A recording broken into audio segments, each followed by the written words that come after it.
Hello friends. नमस्कार। Judicial exam watcher channel से मैं राजेश कुमार सोनी। हम लोग पढ़ रहे हैं उत्तर प्रदेश जोत चकबंदी अधिनियम 1953।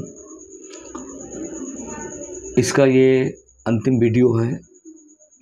हम लोग सेक्शन 27 तक कंप्लीट कर चुके हैं। आज हम पढ़ेंगे 28 और उससे आगे। बहुत इम्पोर्टेंट सेक्शंस टॉपिक्स पर ही हम चर्चा कर रहे हैं, तो उतने ही पढ़ेंगे, वही आपके काम के हैं। तो धारा 28 में हम चलते हैं। धारा 28 में ये व्यवस्था की गई है कि जो सहायक चकबंदी अधिकारी हैं, और चूँकि धारा 27 तक आते आते हमारी योजना प्रचालित हो गई है उस कटक में, उस क्षेत्र में जहाँ पर चकबंदी होनी है। चकबंदी योजना अंतिम हो गई है, उसका पुष्टिकरण हो गया है और वो प्रचालित हो गई है, और अब उन्हीं सिद्धांतों पर ही चकबंदी की जाएगी, चूँकि सब के द्वारा वो योजना समर्थित है। तो यहाँ पर चकबंदी के दौरान जो भी चक लोगों को आवंटित किए जाएंगे, ये किए गए हैं चकबंदी के दौरान, तो 6 महीने के भीतर, ये टाइम आपको याद रखना है, 6 महीने के भीतर खातेदार या भूमि प्रबंधक समिति या फिर राज्य सरकार इनको चक या भूमि का कब्जा दिलाएगा। कौन दिलाएगा? सहायक चकबंदी अधिकारी। तो सहायक चकबंदी अधिकारी के पास धारा 28 के अंतर्गत ये पावर दिया गया है कि चकबंदी के दौरान जिनको भी खातेदार को, भूमि प्रबंधक समिति को या राज्य सरकार को जो भी भूमि आवंटित की गई है, उस भूमि पर उस तारीख से 6 महीने के भीतर कब्जा दिलाए। कब्जा दिलाने का काम सहायक चकबंदी अधिकारी का है, ये आपको याद रखना है। और इसमें धारा 28 में यह भी कह दिया गया है कि सहायक चकबंदी अधिकारी या जो भी अधिकारी कब्जा दिलाएंगे, तो उस अधिकारी को वही अधिकार प्राप्त होंगे जो दीवानी न्यायालय के द्वारा दिए गए डिक्री को निष्पादित करने में होते हैं। तो ये बात धारा 28 में बता दी गई। 2 बातें बताई गई संक्षिप्त में। कब्जा जो भी चकबंदी के दौरान जिसको भी भूमि आवंटित की गई है, चाहे वो भूमि प्रबंधक समिति हो, खातेदार हो या राज्य सरकार हो, इनको उक्त भूमि पर सहायक चकबंदी अधिकारी कब्जा दिलाएंगे। एक बात ये बताई गई। दूसरी बात ये बताई गई कि इनके पास वही पावर होंगे जो दीवानी न्यायालय द्वारा किसी डिक्री के निष्पादन करने वाले व्यक्ति के पास होते हैं। सीधी सी बात है। धारा 28 में एक बात और कही गई है, और वो धारा 28 के अधीन है, और बात कही गई है धारा 29 में। तो धारा 29 में क्या कहा गया है कि धारा 28 के अधीन अगर भूमि पर कोई फसल खड़ी है और उस पर हमें किसी दूसरे व्यक्ति को कब्जा दिलाना है, क्योंकि उसको वो चक आवंटित किया गया है। मान लीजिए आज चक वो मेरा है, लेकिन अब चकबंदी के दौरान वो चक को किसी दूसरे को आवंटित कर दिया गया है और उस भूमि पर मेरी फसल खड़ी हुई है। तो जब भी ये कब्जा दिलाया जाएगा उस अन्य व्यक्ति को जिसको आवंटित किया गया है, तो उस व्यक्ति से जो फसल मेरी खड़ी है उसका प्रतिकर उसको देना पड़ेगा। तो धारा 29 में ये व्यवस्था की गई है कि धारा 29 प्रतिकर से संबंधित है। वो प्रतिकर देगा, कब्जा लेने के दौरान वो प्रतिकर देगा। जो भी मेरी फसल खड़ी है उस फसल का प्रतिकर देगा वो। ये आपको यहाँ याद रखना है। अच्छा, तो प्रतिकर मिल जाएगा। अब अगर कोई ऐसा आदेश है वो प्रतिकर नहीं देना चाहता है, कुछ भी है, और प्रतिकर का आदेश है, तो वो अगर व्यक्ति पीड़ित है तो फिर 15 दिन के अंदर वो चकबंदी अधिकारी को अपील कर सकता है और उनका आदेश अंतिम होगा। तो धारा 28, धारा 29।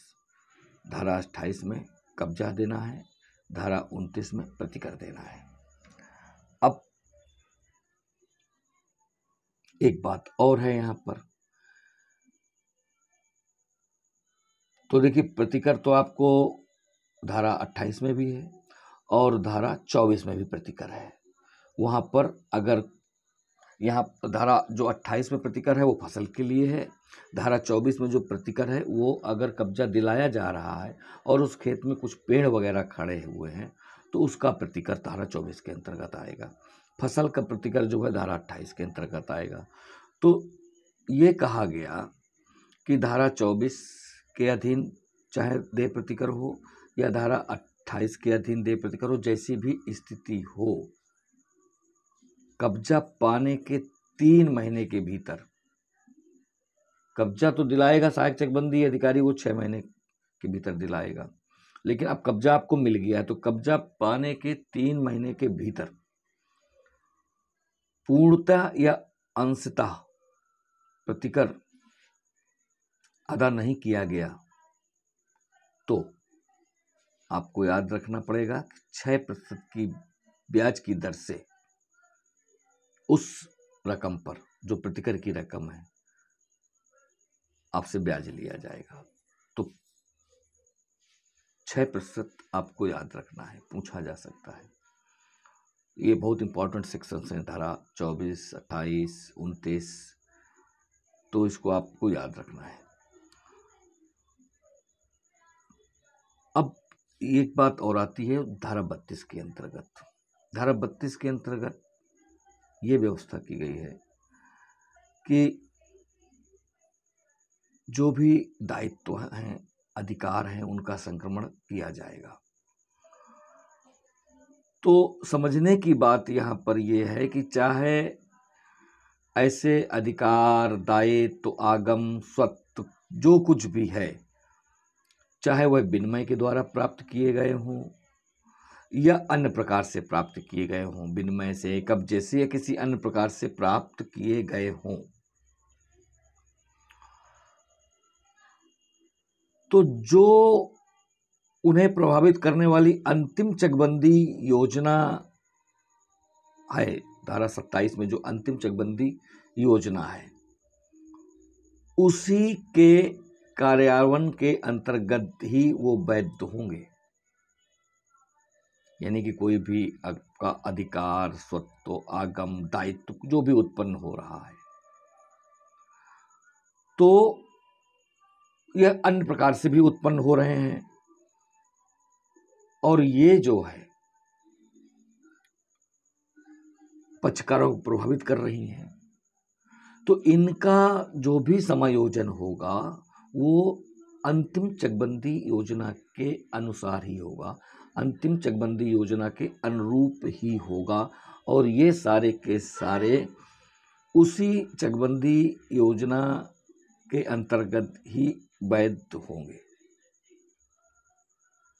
और किसी खातेदार को या अन्य व्यक्ति को ऐसे संक्रमण पर आपत्ति करने अथवा हस्तक्षेप करने का अधिकार नहीं होगा।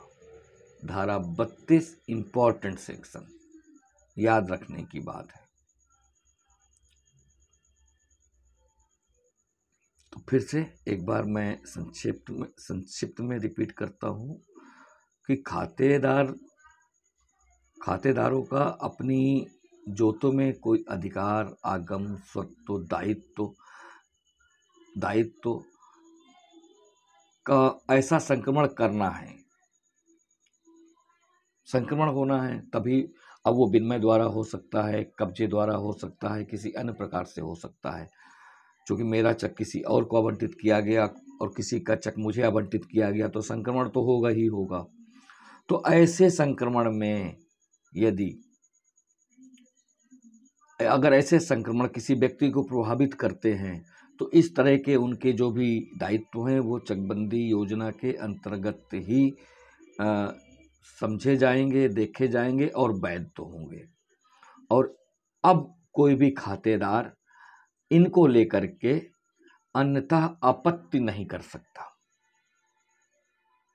या संक्रमण में हस्तक्षेप नहीं कर सकता, संक्रमण में आपत्ति नहीं कर सकता वो। तो धारा 32 इंपॉर्टेंट है, याद रखना है। इसके बाद आपको धारा 42 यानी कि 42A पढ़ना है, और धारा 42A के अंतर्गत जो भी लिपि गणती त्रुटियां हो गई हैं चकबंदी अधिकारी या बंदोबस्त अधिकारी द्वारा शुद्ध करती जाएगी। तो किसी भी तरह की त्रुटि यदि किसी भी पत्र प्रपत्र में, अभिलेख में हुई हैं तो उसको या तो चकबंदी अधिकारी या बंदोबस्त अधिकारी ही शुद्ध कर पाएंगे। अब एक इंपॉर्टेंट सेक्शन है सेक्शन 48। तो सेक्शन 48 में ये बताया गया कि चकबंदी संचालक जो हैं वो इस धारा के अंतर्गत यानी कि धारा 48 के अंतर्गत पुनरीक्षण कर सकते हैं। तो धारा 48A में पुनरीक्षण की व्यवस्था की गई है। इसमें डिटेल करके ये समझा दिया गया है कि जो ये चकबंदी संचालक हैं, इनको जो पुनरीक्षण का पावर है तो सामान्यतः जितना होता है वहाँ तक तो है। जैसे कि धारा 48 के अंतर्गत उप संचालक चकबंदी हैं, अवर प्राधिकारी हैं, इनके द्वारा कोई विनिश्चित मामले हैं, कार्रवाइयाँ हैं या अभिलेख हैं, तो इनकी नियमितता के बारे में ये स्वतः मंगा करके जांच कर सकते हैं, उसकी शुद्धता वैधता पर विचार कर सकते हैं उनकी। लेकिन एक बात स्पष्ट ये कर दी गई कि इनके आदेशों के अतिरिक्त अन्य आदेश की शुद्धता, यानी कि ये जितने हैं इनके आदेश की तो पुनरीक्षण कर ही सकता है, लेकिन यदि कोई अन्य आदेश है, किसी अन्य आदेश की शुद्धता वैधता की भी वो जांच कर सकते हैं। आदेश हो सकता है, अंतर्वर्ती आदेश हो सकता है, ये कर सकते हैं। तो उनकी शुद्धता, उनके औचित्य के संबंध में स्वयं का समाधान करने के लिए, स्वयं के समाधान के प्रयोजन से वो उन्हें मंगा सकता है, उनका भी पुनरीक्षण कर सकता है। ये विशेष बात थी धारा 48 में, 48A में। अब धारा 48 भी बताती है, 48 खा में विनिमय के द्वारा खातेदार आपसी समझौते के हिसाब से अपने अपने चकों का विनिमय कर सकते हैं, अपनी अपनी अचल संपत्ति का विनिमय द्वारा अदल बदल कर सकते हैं। इधर 48 खा में बताया गया है। तो केवल 48 खा में विनिमय की व्यवस्था है, वो भी आपसी समझौते के हिसाब से वो विनिमय कर सकते हैं। इसके बाद धारा 49 एकदम से आ जाती है। धारा 49 में दीवानी जो न्यायालय हैं और रेवेन्यू न्यायालय जो माल न्यायालय हैं, इनकी अधिकारिता पर रोक लगा दी गई है। धारा 49 रोक लगाती है। अब रोक कैसा लगाती है? रोक ये कहती है कि अगर धारा 4(2) के अधीन जो विज्ञप्ति जारी की गई थी, जारी की जाती है, तो उसके बाद विज्ञप्ति जारी करने के बाद खातेदारों के अधिकारों का कोई प्रत्याख्यान का मामला है, कोई ऐसे अन्य अधिकार का मामला है जिनका निर्णय जो चकबंदी कार्यवाही के द्वारा उत्पन्न हुए हैं और उनका निर्णय इसी अधिनियम के अधीन कोई कार्यवाही द्वारा किया जा सकता है। समझते हैं इसको फिर से कि धारा 49 दीवानी न्यायालय और माल न्यायालय की अधिकारिता पर रोक लगाती है और ये कहती है कि धारा 4(2) इसी अधिनियम की धारा 4(2) के अधीन विज्ञप्ति जारी करने के पश्चात खातेदारों के अधिकारों का कोई प्रत्याख्यान करता है, ऐसा कोई मामला है या कोई ऐसा निर्णय है या फिर किसी ऐसे अन्य अधिकार का निर्णय जो चकबंदी कार्यवाहियों से उत्पन्न हुए हों और जिनके संबंध में अधिनियम के अधीन कोई कार्यवाही की जा सकती है तो ये चकबंदी वाले ही निपटाएंगे। इन पर दीवानी न्यायालय और माल न्यायालय की अधिकारिता नहीं होगी, ये कहना चाहते हैं ये। तो इस तरह से रोक लगा दी गई है इसमें। और विशेष बात ये कह दी गई है धारा 49 में कि जो यूपी ZLR है हमारे पास, उसकी जो धारा 122 खा है उसके अधीन कार्रवाइयों को प्रवरित नहीं किया गया। मतलब उसके अधीन कार्रवाई की जा सकती है, लेकिन बाकी दीवानी न्यायालय और माल न्यायालय को की अधिकारिता पर पूरी तरह से रोक लगाती है, क्योंकि वो चीज़ें चकबंदी अधिनियम के अधीन कोई कार्यवाही द्वारा किया जा सकता है। तो इस तरह से यूपी ZLR की धारा 122 भी याद रखिएगा। धारा 49 रोक लगाती है, लेकिन अगर धारा 49 में जो बात बताई गई है, जो व्यवस्था की गई है, उस पर कोई मामला दीवानी न्यायालय या माल न्यायालय तक ले जाना है तो आप 122 यूपी ZLR के अधीन ले जा सकते हैं। इसके बाद धारा 50 आती है जो न्यायालय शुल्क से मुक्ति प्रदान करती है, छूट प्रदान करती है। इसके बाद सीधे धारा 52 आती है। धारा 52 हमें बताती है कि चकबंदी समाप्ति की घोषणा की जाएगी इसके अधीन। तो धारा 52 के अंतर्गत जो राज्य सरकार है इस आशय की विज्ञप्ति जारी कर देगी कि भाई चकबंदी समाप्त की गई है, जो भी चकबंदी कार्रवाइयाँ हैं वो समाप्त कर दी गई है। और जिस दिन वो विज्ञप्ति जारी कर देगी उस दिन से वो कटक, वो एरिया, वो क्षेत्र चकबंदी के अधीन नहीं रहेंगे, ये स्पष्ट कर दिया गया है। लेकिन आपको 52(2) आपको पढ़नी है और 52(3) आपको पढ़नी है, ये ज़्यादा इम्पॉर्टेंट है। तो 52(2) में ये कहा गया है कि चकबंदी के दौरान यदि कोई आदेश ऐसा हुआ है जिसको लेकर के हाई कोर्ट जाना पड़ गया है और चकबंदी की संक्रियाएं समाप्त की घोषणा भी हो गई है, उसके बाद हाई कोर्ट का आदेश आया हुआ है, तो उस आदेश को, हाई कोर्ट के आदेश को या हाई कोर्ट के निर्णय का क्रियान्वयन किया जाएगा। ऐसा नहीं है कि समाप्त हो गई, आदेश बाद में आया तो भाई नहीं हो सकता। धारा 52 खा स्पष्ट करती है कि अगर आदेश बाद में आया है तो फिर उस आदेश का, उस निर्णय का क्रियान्वयन किया जाएगा। एक बात तो यहाँ पर ये हो गई। धारा 52(3) क्या कहती है कि धारा 52(3) ये कहती, पट्टे के संबंध में बात करती है कि यदि कोई पट्टा से संबंधित कोई आवंटन की प्रक्रिया धारा 52 के प्रकाशन से पहले से चल रही है, यानी कि अभी संक्रियाएं समाप्त की घोषणा राज्य सरकार द्वारा नहीं की गई है और पट्टे की जो कार्यवाही है वो पहले से चल रही है, प्रक्रिया पहले से चल रही है और पट्टा निरस्त कर दिया जाता है, तो ऐसा आदेश अंतिम हो जाएगा और उस अंतिम आदेश का प्रभाव एवं क्रियान्वयन किया जाएगा।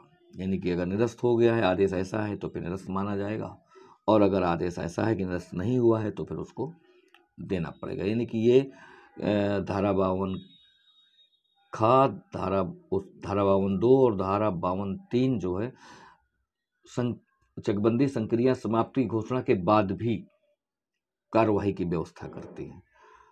तो आप कह सकते हैं कि अगर धारा 52 के अधीन कोई ये चकबंदी संक्रिया समाप्त करने का की घोषणा कर दी गई है, आदेश जारी कर दिया गया है, उसके बाद भी यदि इस तरह की स्थितियां हैं, हाई कोर्ट का कोई आदेश है या पट्टे के संबंध में कोई ऐसी कोई आदेश कार्रवाई है जो धारा 52 के पहले से चल रही थी प्रक्रिया और उस संबंध में कोई आदेश आया है, तो इन आदेशों का क्रियान्वयन किया जाएगा जैसे भी होंगे, संक्रियाएं समाप्त होने के बाद भी। तो ये था। अब एक अंतिम धारा बचती है हमारे पास धारा 53 53। तो धारा 53 कहती है कि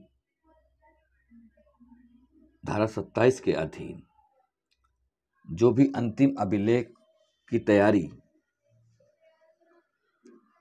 अंतिम अभिलेखों की जो तैयारी है उसके पूर्व करार द्वारा ये व्यवस्था करनी पड़ेगी। करार द्वारा जो चक धारक हैं उन चकों के बीच चकों या उसके भाग के पारस्परिक विनिमय के लिए आवश्यक प्रावधान बनाती है। अब समझना जरा इसको। धारा 27 में तो आपको पता है कि चकबंदी की जो संक्रिया है वो प्रचालित हो गई, ठीक है। तो अब वहाँ पर जितने भी अभिलेखों की तैयारी की गई है, तैयारी के पूर्व करार द्वारा, किनके बीच करार होगा? चक धारकों के बीच। जो भी वहाँ पर इस एरिया में जितने भी चक धारक हैं उनके बीच चकों या उसके भाग के पारस्परिक विनिमय के लिए आवश्यक प्रावधान करती है। तो आपको पता है कि विनिमय के द्वारा भी कब्जे का अंतरण किया जा सकता है, चकों का विनिमय भी किया जा सकता है। तो धारा 53 ये स्पष्ट रूप से व्यवस्था करती है कि आप पारस्परिक विनिमय कर सकते हैं। हमारी ज़रूरत नहीं है, चकबंदी समिति की ज़रूरत नहीं है। आपसी समझौते के हिसाब से आप पारस्परिक चकों का या चकों के कुछ भाग का विनिमय आप कर सकते हैं। ये व्यवस्था धारा 53 में कर दी गई है। इस तरह से उत्तर प्रदेश जोत चकबंदी अधिनियम का ये अंतिम वीडियो है। जो भी इम्पोर्टेंट था, जितना भी इम्पोर्टेंट था, वो लगभग हम लोगों ने वीडियो के माध्यम से कवर कर लिया है। अगर आप वीडियो को ध्यान से सुनते हैं, समझते हैं, तो मेंस के लिए आप अपने आंसर वीडियो को सुन करके ही तैयार कर सकते हैं। क्वेश्चन आप जो प्रीवियस ईयर्स के पेपर हैं मेंस के, उनसे आप ले सकते हैं और आप उनके आंसर को खुद सेल्फ मेड नोट बना सकते हैं, आंसर आप लिख सकते हैं। और आपको लिखना ही पड़ेगा, प्रैक्टिस आपको करनी ही पड़ेगी और कोई रास्ता नहीं है। अगर आपको एचएएस बनना है तो मेहनत करनी ही पड़ेगी। आप करें तो अच्छी बात है, नहीं करेंगे तो फिर आप एचएएस का सपना छोड़ दीजिए। Thank you for watching.